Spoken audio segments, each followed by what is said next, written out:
এখন টেবুল কাটি তাত চকা লগাই বনালে এখন আজব ঠেলা।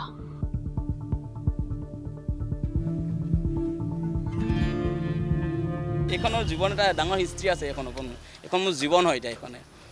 এইটো এই ফ্ৰেমটো তোমাৰ কি হয় জানা, ঘৰৰ টেবুল আছিলে প্ৰথম কথা, এইটো ক'বই লাগিব বাৰু। এখন ঘৰৰ টেবুল আছিলে হা, প্ৰথম তোমাৰ এইডোখৰ পৰা এইডোখৰ টেবুল আছিলে। এই ঠেলা লৈ এতিয়া ম'ম' চাহ বিক্ৰী কৰে এজন যুৱকে।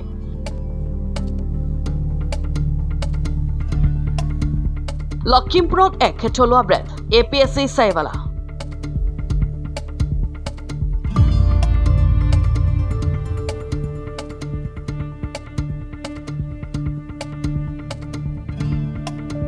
ৰাজকুমাৰ দাস নামৰ এই স্নাতক ডিগ্ৰীধাৰী যুৱকজনে উত্তৰ লখিমপুৰ চহৰৰ বৰমুৰীয়া তিনিআলিত চলাইছে এই দোকান। মোৰ দোকানত ম'ম' পায়, চাহ পায়, চাহ তোমাৰ আদা T, rose T, lemon tea, তেনেকৈ আৰু অলপ বহাম বাৰু মই লাহে লাহে।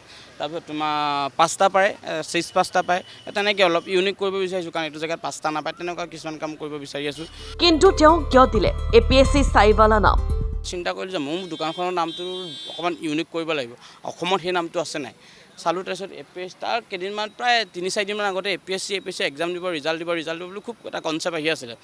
তেনেকুৱাতো প্ৰথম মই এন্থ্ৰপ'লজি লৈছিলোঁ তোমাৰ, সেইকাৰণে মই এন্থ্ৰপ'জ চাইৱালা দিম বুলি ভাবিছিলোঁ। তেনেকৈ তোমাৰ BTech চাইৱালা কিবা চাইৱালা তেনেকৈ নাথাকে জানো, সেইটো অকণমান তেনেকৈ তাৰপিছত ভাবিলোঁ নাই নহ'ব, এন্থ্ৰপ'জ চাইৱালা দিলে অকণ মানুহে ইকিটিং টাইপ কৰিব, এইটো মানুহেতো বুজি নাপায় ন। তাৰপিছত তেনেদৰে কৰিলোঁ, নাই APSC চাইৱালাটো নাই, যে MBA চাইৱালা কনচেপ্টটো পটককৈ আহি গ'ল মাইণ্ডত, MBA চাইৱালা, অসমততো APSC চাইৱালা নাই ন। তেনেকৈ চিন্তা চৰ্চা কৰি APSC চাইৱালা দিলোঁ। এন্থ্ৰপ'জ পাব্লিক ষ্ট্ৰাগল কমিউনিকেশ্যন। এন্থ্ৰপ'জ মানে হ'ল তোমাৰ হিউমেন, আৰু পাব্লিক মানে হ'ল জনসাধাৰণ, ষ্ট্ৰাগল মানে হ'ল সংগ্ৰাম, আৰু কমিউনিকেশ্যন মানে হ'ল তোমাৰ যোগাযোগ ব্যৱস্থাটো। এই দোকানৰ পৰা লাভ কৰা ধনৰ 20% ৰাজকুমাৰে আগবঢ়াব দৰিদ্ৰ ছাত্ৰ ছাত্ৰীক পঢ়োৱাৰ বাবে। 20% মই দিম পঢ়োৱাৰ কাৰণে, কোনোবা যদি পঢ়িব বিচাৰে দিম, অভিয়াছলি দিম। আৰু যদি ভগৱানে কোৱাত যদি ভালকৈ চলে, তেতিয়াহ'লে মই বছৰেকত এজন ষ্টুডেণ্ট APSC পঢ়াৰ কাৰণে যিখিনি সুবিধা হয় আমি কৰিম।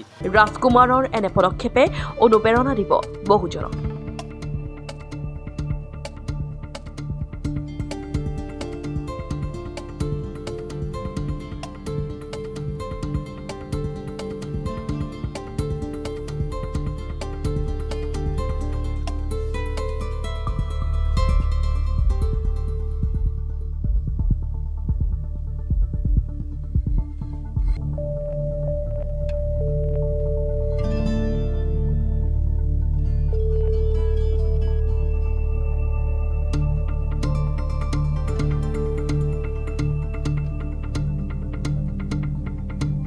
Bureau report, Lakhimpur today.